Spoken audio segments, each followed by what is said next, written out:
Hey everybody, it's your favorite gentleman, Marcus Norman of Gentleman Style Podcast Show. And today, you all are in for a treat. I have a powerhouse speaker today on the Gentleman Style Podcast Show. And this lady is filled with knowledge. You won't want to miss 1 second of her and what she has to share. She's going to talk about one of my favorite topics is investing, but not just any kind of investing, but a unique powerful way to invest in real estate from the standpoint with the use of a self-directed IRA. Stay tuned, stay with us. You won't want to miss 1 second of what she has to teach us today. All right, here we go.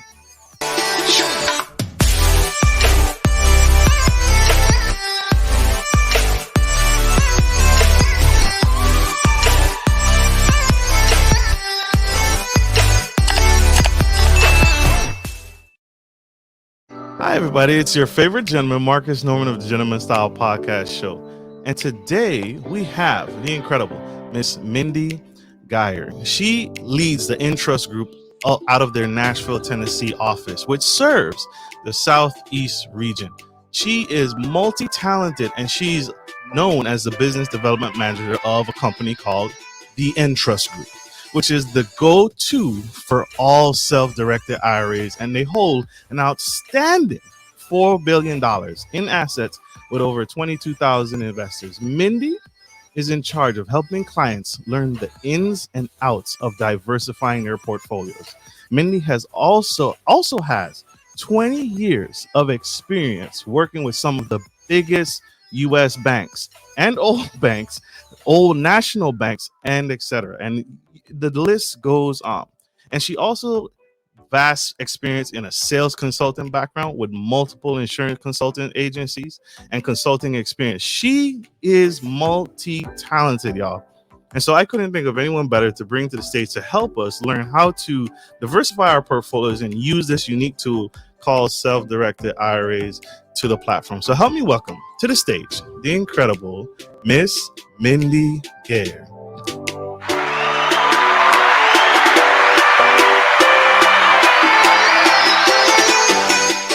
Welcome, Miss Mindy. How are you? Hey, Marcus. I am well. How are you? I am fantastic. Glad to have you here. We love you, and you look fantabulous. Fantabulous. Thank you. Hope y'all are having a great day. I'm really excited to be on this podcast and to share with y'all my knowledge in the self-directed space and how everyone can further diversify their retirement portfolios. Absolutely. Absolutely. We need that. We need this. And I need this. And so this is not new news, right? Self-directed. Is this something new that just hit the market, or what can we expect? Why haven't we heard about this? Why isn't our employers talking about this? Yeah, that's a really great question. And the answer to that is self-directed has actually been around for a very, very long time, since like 1974, 1975, when ERISA went into effect. The interesting thing is that not a lot of people are aware that you can actually use IRA money and old 401k money to invest in this whole world of alternatives. And it's companies like us out there that are helping to spread that word. For whatever reason, the stock market has had the monopoly in the retirement space, but especially nowadays with the stock market being so volatile, it's especially important to understand the different ways that you can actually diversify your retirement portfolio. And so that's what companies like us, who are self-directed IRA record keepers and custodians, that's what we're out there doing, is spreading the word, providing the education around the rules and regulations, the processes, how it works, etc. So very excited to be here today to share that. I love it. I love it. Round of applause, y'all. So, Miss Mindy, right off the bat, there's an obvious misconception. There's an obvious confusion I can sense. A self-directed IRA is different. It's not the same as a traditional IRA. Can you break down what the difference is and why that is important for us? Yeah, absolutely. So as you mentioned, a lot of misconceptions in this space. So A self-directed IRA actually has the exact same characteristics as a regular IRA. So a traditional IRA and a self-directed traditional IRA have the exact same characteristics. So contribution limits are the same, eligibility is the same, all of that is the exact same. The big difference is that a self-directed IRA actually gives you the ability to invest in true alternatives that are outside of the stock, bonds, mutual funds market. So things like real estate or startup companies or precious metals. I know we'll get into that a little bit later on. But a true self-directed IRA gives you, as the account holder, the ability to actually pick the types of assets that you want to invest in. So same with a Roth IRA. A self-directed Roth IRA actually has the exact same characteristics as a normal Roth IRA. So income limits are going to be the same for contributions. Retirement age for taking distributions are going to be the same. It's the exact same. It's just that you have to have your money with a custodian who's willing to hold those alternatives. And a lot of your larger custodians out there won't hold true alternatives. They might say they have a self-directed account, and it might be self-directed, but you're still limited to stocks, bonds, mutual funds. If you have your money with a true self-directed IRA record keeper and custodian, you can invest in virtually anything. And we'll go over in a little bit the asset classes that you can and cannot invest in. But that's the big misconception with self-directed, is that they're different types of IRAs. Well, they're the exact same characteristics. It's just that the self-directed allows you to invest in the true alternatives, and you have to have your money with a custodian who's willing to hold those types of assets. And that's exactly what my company does. And companies, there's a handful of companies like us out there. It's a very niche market. Absolutely. Absolutely. And so there's a clear difference. There's an obvious difference between the two. Is there an opportunity, before I come to you, say I have a traditional IRA, is there any opportunity for me to get that money out of a traditional IRA or a Roth IRA and move it into a self-directed, or am I stuck? Nope, that's a really great question and another really good misconception. So a lot of individuals think that when they move the money from a custodian to another custodian, that it creates a taxable or a reportable event. And it actually is not. It's just like moving your money, let's say, from TD Ameritrade to a Charles Schwab. So you can do a direct transfer from your IRA at custodian A over to a self-directed IRA record keeper and custodian. And it is a non-reportable, non-taxable event. So you're not paying any taxes or penalties. You're simply moving it between custodians. Woo! I like that. I Yep. like that. And no penalties in the midst of all of that.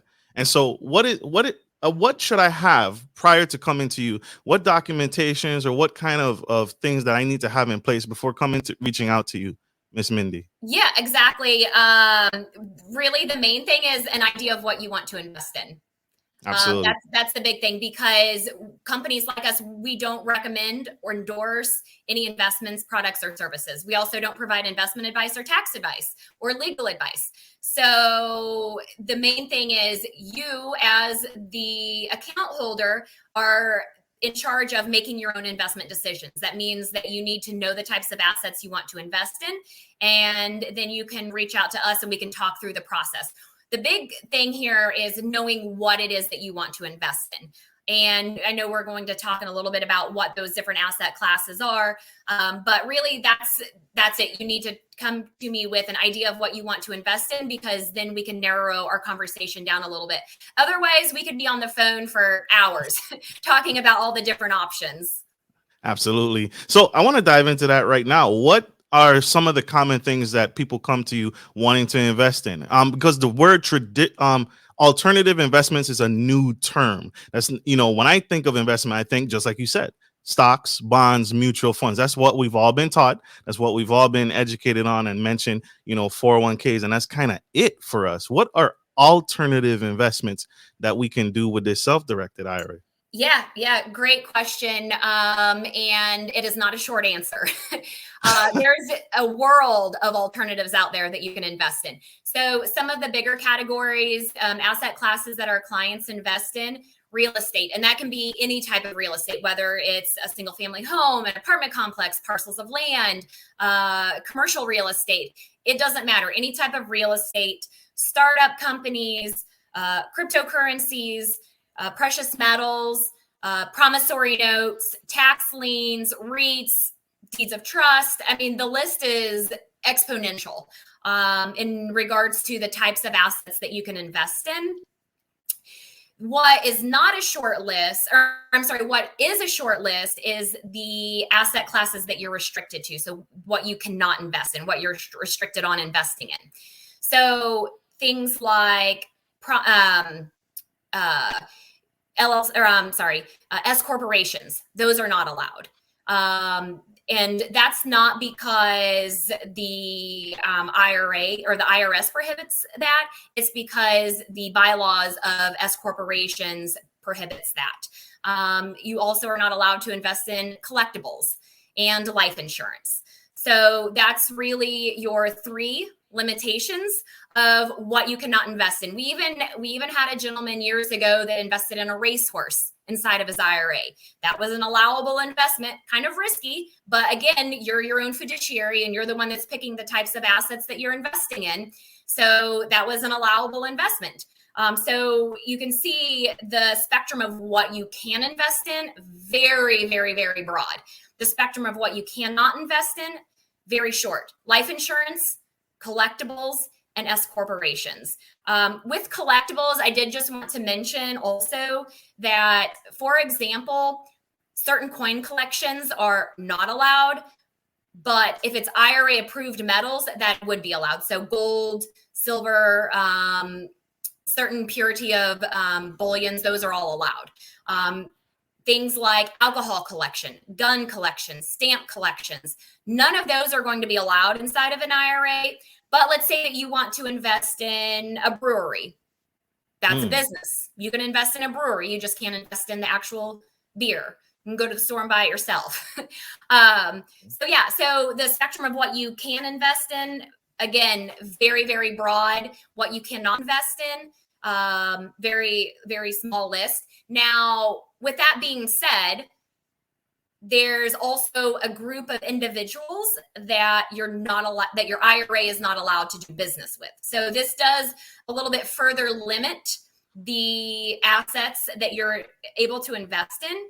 But the IRS established what they call disqualified persons.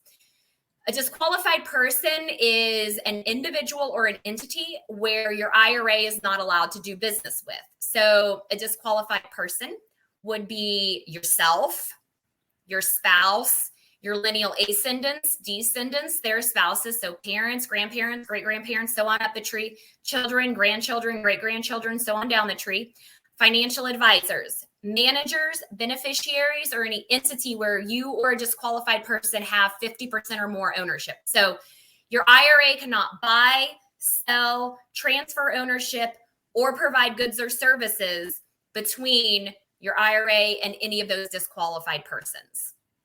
Absolutely. So you can't go do this and have your wife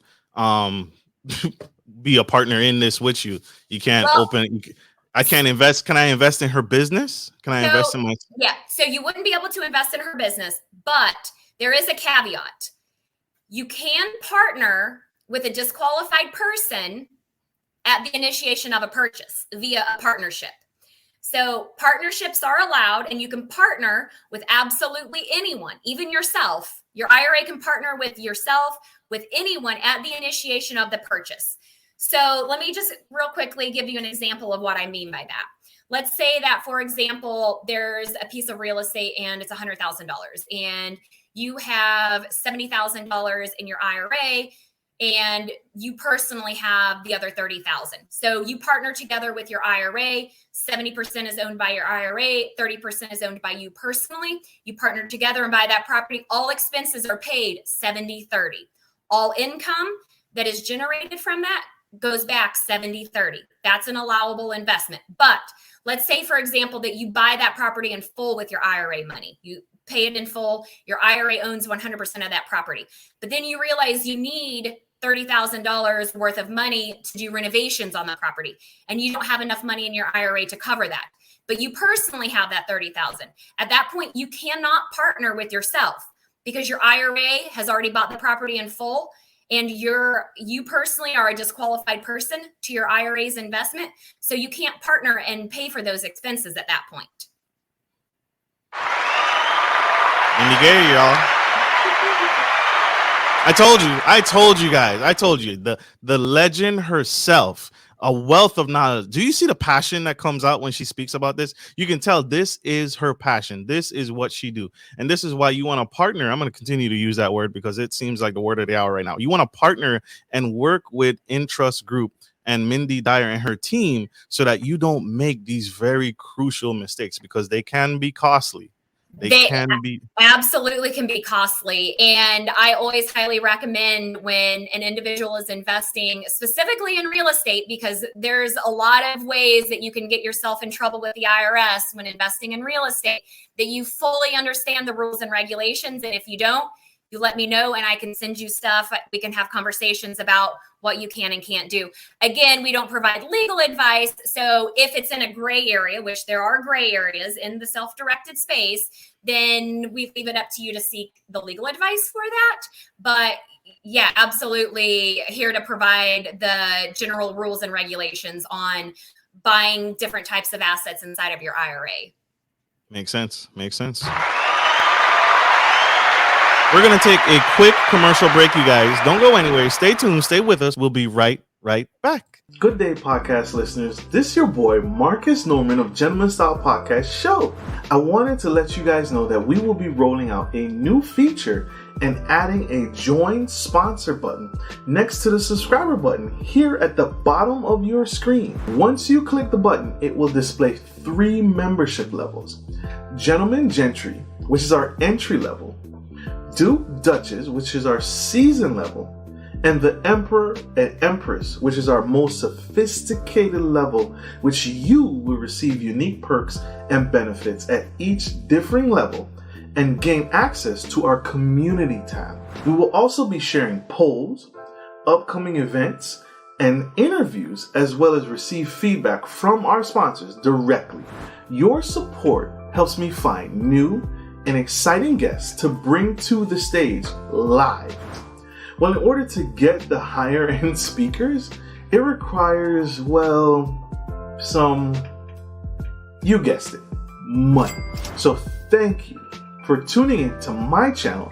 And if becoming a sponsor sounds good to you, then select the join button below and choose your desired sponsor level. Let's continue to grow and serve the future of generations of men and women to come. Love you guys. Bye.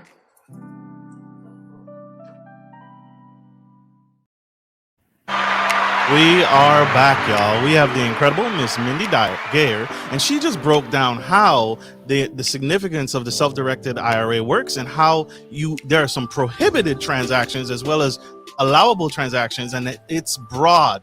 The area of alternative investments that you can invest in is broad, and the things that aren't allowed are very minuscule but still significant. If you missed that, if you missed what she said, scroll back, go back and tune in and check her out. She is absolutely spilling the tea here today on the Gentleman Style Podcast Show. Miss Mindy, you talked about alternative investments and you mentioned my favorite, which is real estate. And there doesn't seem to be a limit on what I can do with it. You said land, commercial, residential. It's very vast, as you stated earlier. How exactly can I invest in real estate? Like, I want to buy, can I buy a multi-unit complex with that real estate and if with that self-directed IRA? And if so, what happens with the rents? Do the rent checks come to me or they go somewhere else? Yeah, great question. So there's a lot. So here's what I like to say about self-directed. You always have a lot of options in the self-directed space, almost unlimited options and different ways that you can structure the purchase, different options for purchasing assets, which also means that you have a lot of decisions to make and a lot of things to take in consideration when you are doing this. So you mentioned, how can you buy the real estate? There's actually there's 4 different ways that you can buy real estate inside of your IRA. And I'm just going to quickly touch on those four options. So the first is a direct purchase, meaning that your IRA is the name that's on the title, the deed, the contract. So your IRA is the direct purchaser. It's buying the property in full. All expenses associated with that piece of property are going to be paid with your IRA. The account is paying for the expenses. So very, very important that you have excess cash in that retirement account to cover any expenses associated with that piece of property, because you personally can't cover any of those expenses. That would be a prohibited transaction. And the way that I like to kind of break it down and help individuals conceptualize your IRA from you personally is imagine that your IRA and you are strangers to each other. So, for example, your IRA buys the property, and let's say that it needs a new roof and it's going to cost $10,000. Well, would you give a stranger $10,000 to pay for that roof? Probably not. So, absolutely not. You and your IRA, 2 complete separate entities. There's no commingling. Yes, it's your money, but no, it's not your money until you take distribution. So, complete separate entities. Also, the real estate that you're investing in inside of your IRA or any of the asset, it has to be for investment purposes. That is extremely important to keep in mind. So it can't be a piece of real estate that you're buying to live in or for your mother to live in. Even if your mother's paying you rent, it's still, she's a disqualified person, so she wouldn't be allowed. So you just need to keep in mind that when you're investing in these assets, that everything needs to stay at arm's length. Okay, so back to the different ways that you can invest in the real estate. So a direct purchase, again, all expenses are paid from the IRA account. All income must go right back into that IRA account. Otherwise, it becomes the distribution. So let's say that you're getting $2,000 a month on a piece of property that your IRA owns. If you take that as cash, that's counted as a distribution. And if you're not of retirement age, you're paying the penalty as well for that cash that you're taking, that you're pocketing. So all of that money needs to go back into the retirement account. So just imagine it as everything is filtering into and out of the account, the IRA account. Okay, so that's a direct purchase. That's option 1. Option 2 is going the LLC route, where you're still opening an account with the custodian, then you're creating an LLC, and it has to be a new LLC. It can't be an LLC that, let's say that you opened an LLC years ago and you never ended up doing anything with it.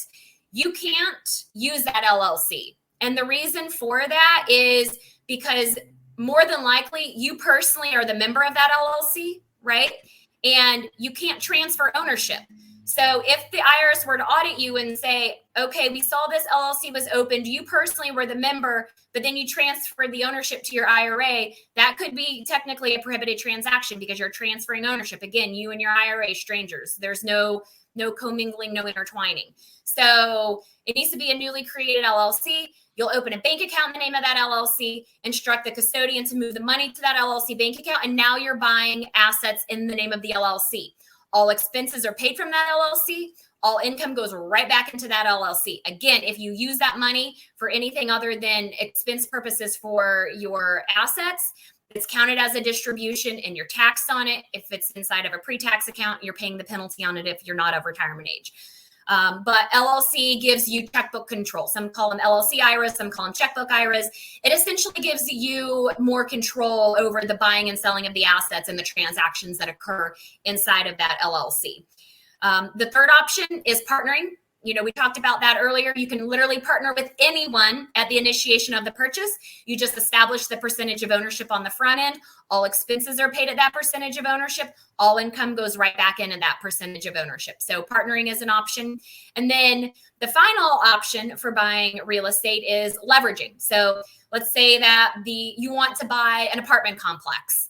And it's a $500,000 apartment complex, but you only have, let's say, $400,000 in your IRA. And remember, you want to make sure that you keep excess to pay for any expenses. So you only technically have $300,000 to buy the property, you need $200,000 more. So you can leverage. You can go to a financial institution and ask if you can get a non-recourse loan for your IRA. So you personally aren't taking out the loan. Your IRA is taking out the loan. So that's what they call a non-recourse loan. No one's signing as a personal guarantor. It's the IRA that's taking out the loan. So leveraging is allowed. I will say that it's more difficult to find non-recourse loans. There's not a lot of financial institutions out there that do provide them. There are a handful, but they typically are harder to find, typically require a higher LTV. Some are 40, 50, 60% down. And the rates are typically a little bit higher, but that is an option as well. So 4 different options for purchasing assets inside of your IRA, real estate specifically. Woo. Did you guys see that? Like, did you see how she broke it down and how she dissected it? She took us 10,000 feet up and then she broke it down. She took us down with us. That is incredible. And that's truly powerful. Miss Mindy, is there an opportunity, because there are different types of investors, right? There are different types of real estate investors. There's the active investors where they want checkbook control, but there's also the passive nature. Does your company, does Entrust Group kind of do that for you? Like, do you as a custodian, do you guys manage, like, hey, you just notify the owner and say, hey, we're making roof repairs this month. We're taking out $10,000, the same $10,000 that you mentioned. Or do I have to be involved because it's self-directed in nature? Yep, that's a really great question. And the answer to that is we do not do anything without your direction. So if you're buying directly through us as the custodian and record keeper, if you need to pay the lawn man, you're directing us to do that. We will not pay any expense without your approval and you submitting the okay to do that. Perfect. And that's why I wanted. If you're going the LLC route, you're doing all of that on your own. We're hands off. We don't want to see anything that you're doing inside of that LLC. The same rules and regulations apply, right? So you're still being checked for prohibited transactions. You can't do business with disqualified persons. So the same rules and regulations apply. It's just that we're not involved in it. So if you go the LLC route, you better have a very good understanding of what you can and can't do. Because we are very far removed from that transaction. Makes sense. Is there an opportunity for what are some of the associated costs? What expenses can I expect, if any, with opening and starting that self-directed IRA? Yeah, great question. And actually, I do a lot of webinars, and when I do the webinars, that's typically like asked about 10 times at the end of the presentation. So I'm glad you brought that up. So as a record keeper, we have a yearly record keeping fee. It's $299 a year per asset. Or we have a by value fee schedule, a tiered percent scale based on the value. That typically makes sense for low valued multiple assets. That's the biggest expense associated with it on our end. Then we have smaller transaction fees like an asset buy and sell fee. So depending on the type of asset, if it's direct real estate, it's $175 for us to buy and sell the asset for you. If it's anything outside of direct real estate, then it's a $95 buy and sell fee. And then we have some smaller ancillary fees like wire fees, et cetera, but reasonably priced for what we're doing. Love it.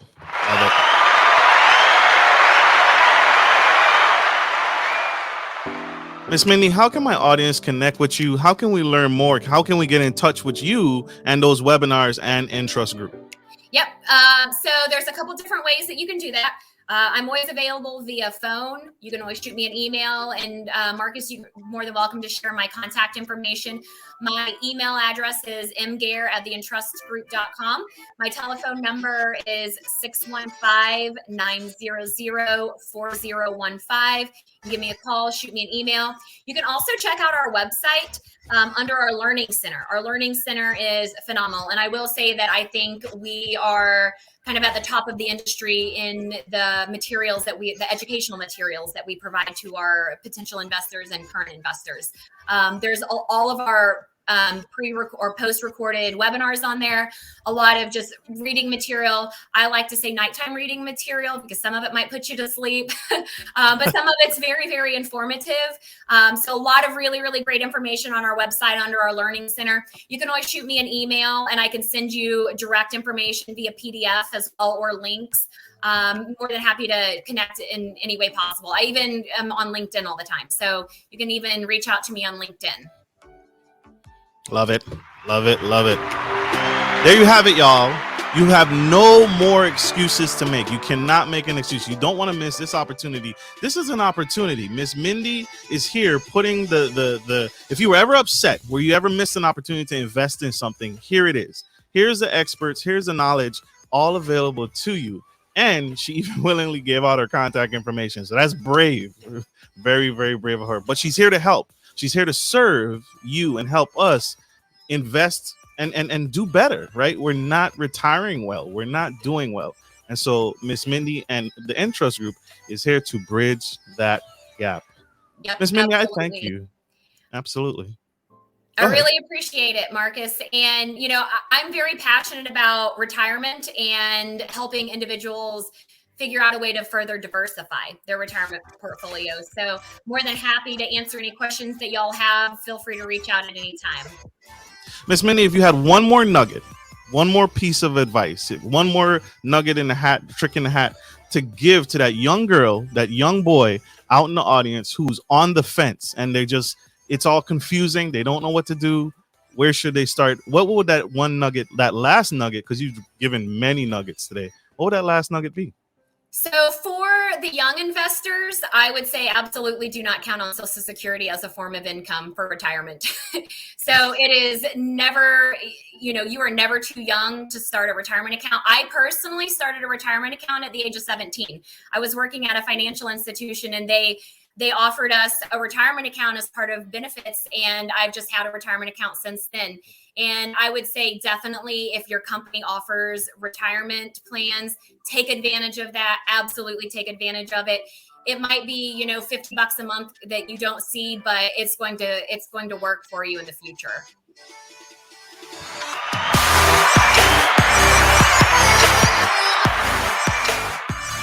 Miss Mindy, I thank you. Thank you, Ramon. Yes. This is thank you. Thank her. I'm just learning this with you, brother. Miss Mindy, thank you so much for taking time again out of your busy day to get back in this way. I want to say to you, thank you. Don't ever quit. Don't ever give up on us because we need what you're doing. We need your help to retire better. Yeah, thanks, Marcus. And we need you also helping us spread the word. So I love it. I love this. Absolutely. I want to thank you, my audience, for tuning in to the Gentleman Style Podcast Group. I hope this message has served you, and I hope this helps take you to the next level so that you can retire better. And so, like I end every show, take care of your friends, take care of your families, and always take care of business. This is Marcus Norman, your favorite gentleman, and the incredible, amazing, super fragilistic, expialidocious Miss Mindy Gayer. Signing off. Love you guys. Bye.